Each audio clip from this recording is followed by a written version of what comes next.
എല്ലാവർക്കും നമസ്കാരം. പുതിയൊരു വീഡിയോയിലേക്ക് സ്വാഗതം. ഇന്ന് പ്രധാനമന്ത്രി നരേന്ദ്രമോദി ചെങ്കോട്ടയിൽ നടത്തിയ പ്രസംഗത്തിൽ ഒരു കാര്യം വളരെ വ്യക്തമായി പറഞ്ഞിട്ടുണ്ടായിരുന്നു. അതായത് നമ്മൾ ശത്രു രാജ്യങ്ങളെക്കാളും കൂടുതൽ സൂക്ഷിക്കേണ്ടത് നമ്മളെ പുറകിൽ നിന്ന് കുത്തുന്ന ആൾക്കാരെയാണ്. മോദി ശരിക്കും ഇത് ഉന്നം വെച്ചത് അമേരിക്കയുടെ കാശ് വാങ്ങിയിട്ട് ഇവിടെ രാജ്യത്ത് അരക്ഷിതാവസ്ഥ സൃഷ്ടിക്കാൻ ശ്രമിക്കുന്ന രാഹുൽ ഗാന്ധി ഉൾപ്പെടെയുള്ള പ്രതിപക്ഷ നേതാക്കന്മാരെയും പ്രതിപക്ഷ പാർട്ടികളെയുമാണ്. അപ്പോൾ എന്തുകൊണ്ടായിരിക്കാം മോദി അമേരിക്കയെ പേരെടുത്ത് പറയാതെ അങ്ങനെ ഒരു പരാമർശം നടത്തിയത്? അതിന് വ്യക്തമായ കാരണമുണ്ട്. അപ്പോൾ ഇതുമായി ബന്ധപ്പെട്ട് കഴിഞ്ഞ ദിവസം അമേരിക്കയുടെ ട്രഷറി സെക്രട്ടറിയായ സ്കോട്ട് ബെസന്റ് ഒരു കാര്യം പറയുകയുണ്ടായി. അതായത് August 15 നടക്കാൻ പോകുന്ന ട്രംപ് പുടിൻ ചർച്ച പരാജയപ്പെട്ട് കഴിഞ്ഞ് കഴിഞ്ഞാൽ ഇപ്പോൾ ഏർപ്പെടുത്തിയിരിക്കുന്ന 50% ടാക്സ്, അതായത് ഇന്ത്യക്ക് മേൽ ഏർപ്പെടുത്തിയിരിക്കുന്ന 50% ടാക്സ് 150% ഉയർത്തുമെന്ന്.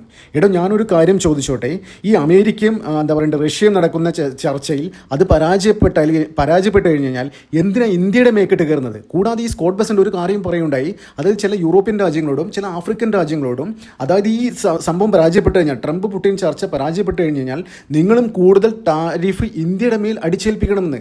ഇത് അമേരിക്കക്ക് ഈ രാജ്യങ്ങളോട് പറയാൻ എന്തവകാശം?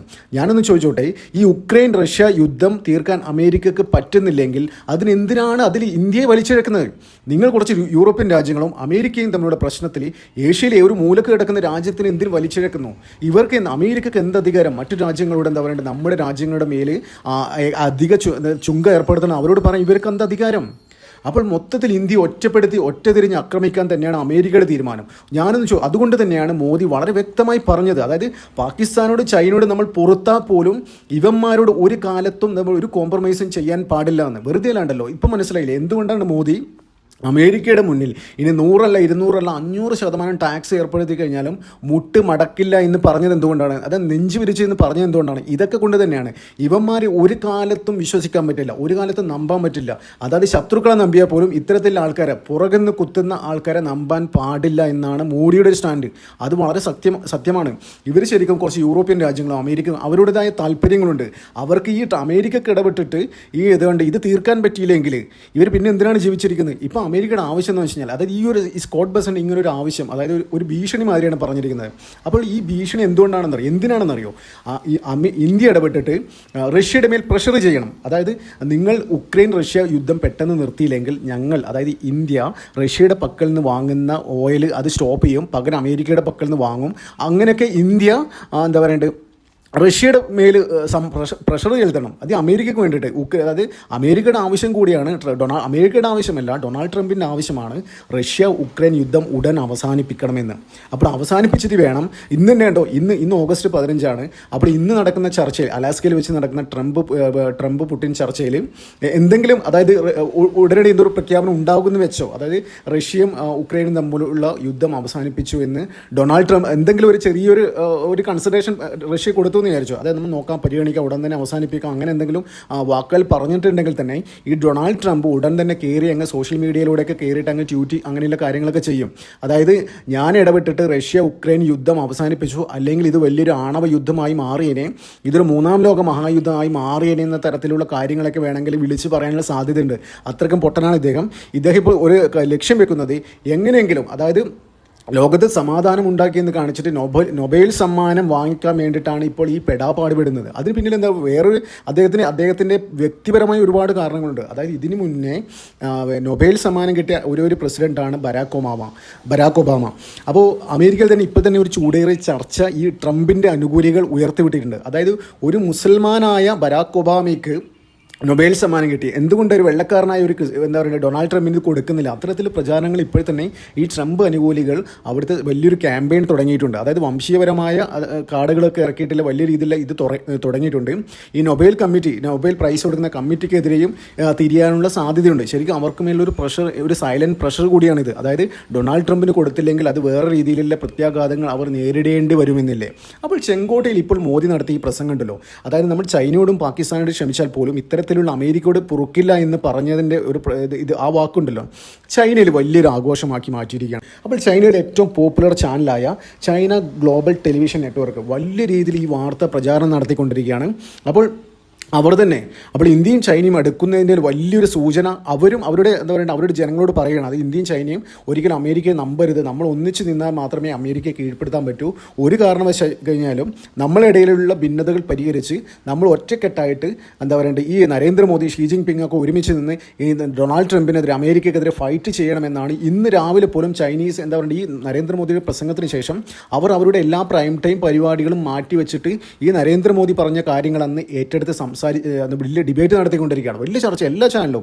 അപ്പോൾ ചൈനയിലെ ഏറ്റവും പോപ്പുലർ ചാനലാണ് ഈ CGTN, China global television network. അവർ ഏറ്റെടുത്തോടുകൂടി ചൈനയിലെ മറ്റു ചാനലുകൾക്കും അവിടുത്തെ ഓൺലൈൻ മീഡിയകൾക്കും ഇതെന്താ പറയുക ഇത് ഏറ്റെടുക്കാതിരിക്കാൻ പറ്റില്ല. കാരണം എന്ന് വെച്ചാൽ അത്രയും റീച്ച് കിട്ടി ഈ കാര്യത്തിന്.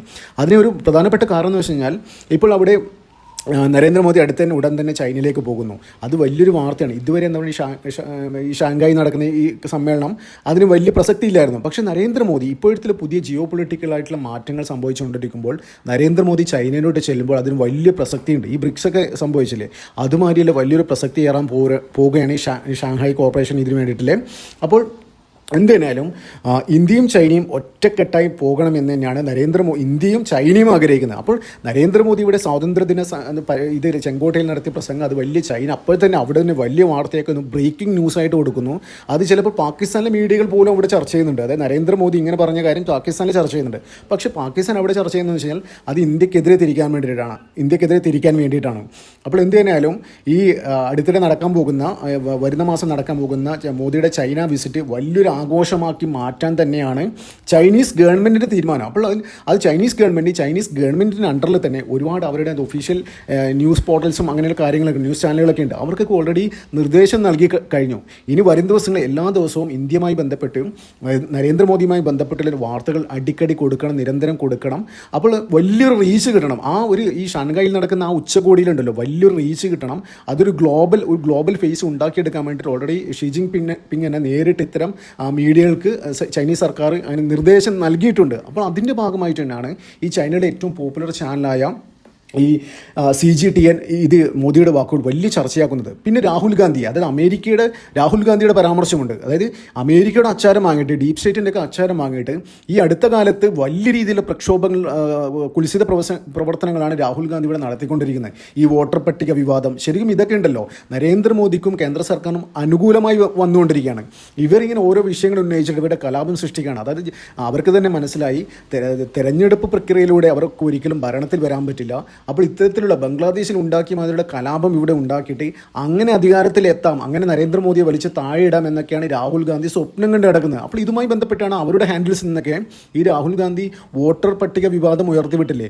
അപ്പോൾ അവരുടെ കുറേ പ്രൊഫൈൽ തന്നെ ചില കോപ്പി പേസ്റ്റ് മെസ്സേജുകൾ, ഒരേ മെസ്സേജ് തന്നെ പല പ്രൊഫൈലിൽ നിന്നും കാണുന്നുണ്ട്. അതായത് രാജ്യത്തെ തെരഞ്ഞെടുപ്പ് അട്ടിമറിച്ച് 3ാം തവണ അധികാരത്തിലിരിക്കുന്ന നരേന്ദ്രമോദിക്കെതിരെ വലിയ ഗുരുതര ആരോപണങ്ങളുമായി രാഹുൽ ഗാന്ധി രംഗത്തിറങ്ങിയിട്ടും അതായത് ജനങ്ങൾ എന്തുകൊണ്ട് തെരുവിലിറങ്ങുന്നില്ല, അതായത് ബംഗ്ലാദേശ് മോഡൽ കലാപം. ഇവർക്ക് ആവശ്യം എന്ന് വെച്ച് കഴിഞ്ഞാൽ ആൾക്കാരൊക്കെ എന്താ പറയുക നേരെ പാർലമെൻറ്റിലിട്ട് കയറിയിട്ട് അവിടെ കലാപങ്ങൾ ഉണ്ടാക്കുക. അപ്പോൾ നരേന്ദ്രമോദി രാജ്യം വിടുക, ഇതൊക്കെയാണ് ഇവർ ആഗ്രഹിക്കുന്നത്. അപ്പോൾ എന്ത് ചെയ്താലും അമേരിക്കക്ക് മുന്നിലോ അമേരിക്ക ഫണ്ട് ചെയ്തിട്ട് ഇവിടെ രാജ്യത്ത് അരക്ഷിതാവസ്ഥ സൃഷ്ടിക്കാൻ ശ്രമിക്കുന്ന രാഹുൽ ഗാന്ധിക്കും ഇവിടുത്തെ പ്രതിപക്ഷ പാർട്ടികൾക്കും പ്രതിപക്ഷ നേതാക്കന്മാർക്കും മുന്നിലും ഒരിക്കലും മുട്ടുമറക്കില്ല. ഇത് 56 ഇഞ്ച് നെഞ്ചളവുള്ള എന്താ പറയുക യഥാർത്ഥ രാജ്യസ്നേഹിയാണ്. അതായത് ഇദ്ദേഹത്തിന് കുടുംബമില്ല, അഴിമതി നടത്തണ്ട, ഇദ്ദേഹത്തിൻ്റെ ഒരേ ഒരു ലക്ഷ്യം എന്ന് വെച്ചാൽ രാജ്യസേവനം, രാജ്യത്തിൻ്റെ നന്മ, ജനങ്ങളുടെ പ്രോസ്പെരിറ്റി. ഇത് മാത്രമാണ് നരേന്ദ്രമോദിയുടെയും BJP സർക്കാരിൻ്റെയും ഒരേ ഒരു ലക്ഷ്യം.